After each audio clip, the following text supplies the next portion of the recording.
Miss হবে না আপনার পছন্দের টিভি শো দেখুন জি5 অ্যাপে একদম ফ্রি। ডোন্ট মিস আজকের এপিসোড, কারণ ডিম দিয়ে অসাধারণ রান্না করবে আমাদের আজকের স্পেশাল গেস্ট। আমাদের সাথে আছে আমাদের স্পেশাল গেস্ট, যাকে আমরা দ্য কিউরিয়াস কুক বলেও চিনি, সৌমিতা দি।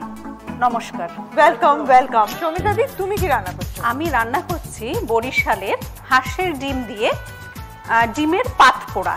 এটা কলা পাতায় মুড়ে রান্নাটা হবে। ও, এরকম একটা নাম কেন?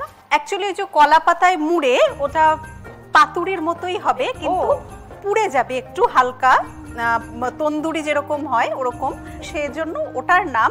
ওখানে ওটা বলে ডিমের পাত পোড়া, কিন্তু এখন আমাদের চলতি কথা এখানে এসে এসে ওটা হয়তো পাতুরি হয়ে গেছে। এবং তার মধ্যে কিছু সবজি যায়, শীতকালীন সবজি। এখন আমরা সেটাকে একটুখানি গরমকালে করছি যেহেতু, অন্য কয়েকটা জিনিস দিয়ে সেটাকে রিপ্লেস করব, দেখি কেমন করে হয়। বেশ, তাহলে শুরু হোক রান্না। এই মশলা মাখাটার উপরেই সব। কাঁচা লঙ্কাগুলো যেভাবে মেখে নেওয়া হচ্ছে, আমার বেশ একটু চাপ হতে পারে মনে হচ্ছে। আমি আমার কাছে যে ডিমগুলো রয়েছে সেখান থেকে আমি ডিম নিয়ে মশলায় মিশিয়ে দিই। আচ্ছা, এবার আমি গ্যাসটা জ্বালালাম। এখানে ফ্রাই প্যান নিয়েছি আমরা, এটা একটা, আর কলা পাতা সেকে নিয়েছি। নরমাল এমনি গ্যাসের ওপর বসিয়ে আমরা কলা পাতা সেকে নিয়েছি। পাতুরি করার জন্য যেটা সবচেয়ে ইম্পর্টেন্ট। হ্যাঁ, এটাকে আমরা প্রথমে কলা পাতা এটার মধ্যে দেব। এটা একটু গরম হয়ে গেলে একটু গ্যাসটা কমিয়ে দিই আমি।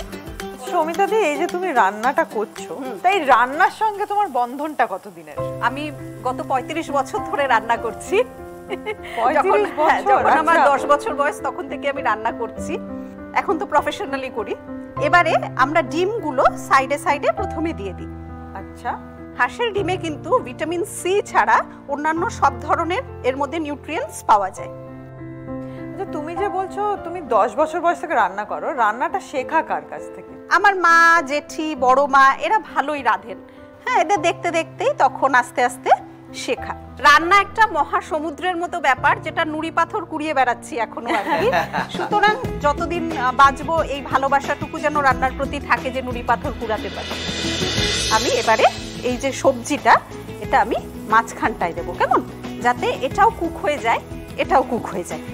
সুন্দর কালারফুল আর হ্যাপি দেখতে না রান্নাটা। এবারে আমার কাছে এই পাতাটা দিয়েও আপনি মুড়ে দিতে পারেন এটাকে, অথবা আমি এখানে আরেকটা পাতা যেটা একটু সেকে নিয়েছি, এবার এটাকে মুড়ে দিলাম। এবং রান্নাটা হবে কিন্তু কম আছে। আমরা এটাকে পাতা দিয়ে মুড়ে দিলাম যাতে এর ফ্লেভারটা, পাতার ফ্লেভারটা ধীরে ধীরে এর মধ্যে আসে। এবার এটাকে আমরা ঢেকে দেব। আমার রান্নাটা রেডি। আমি দেখাই, এই পাতার কালারটা চেঞ্জ হয়ে গেছে, পুড়ে গেছে। এটা যেহেতু পাতুরি, পাত পেরে খাওয়ার জিনিস, ভাত নিয়ে দুপুর বেলায় বসে, কিন্তু আজকে আমরা এটাকে একটুখানি কলা পাতায় পরিবেশন করি। আচ্ছা, যখন আমরা ভাত দিয়ে এটা মেখে খাবো, একটুখানি সামান্য কাঁচা তেল, কাঁচা সর্ষের তেল এর উপরে একটুখানি ছড়িয়ে দেবো। ব্যাস, আমাদের হাঁসের ডিমের যে পাতুরি সেটা রেডি হয়ে গেছে।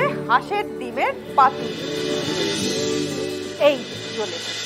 জি5 ডাউনলোড করুন আর সব এপিসোড দেখুন একদম ফ্রি।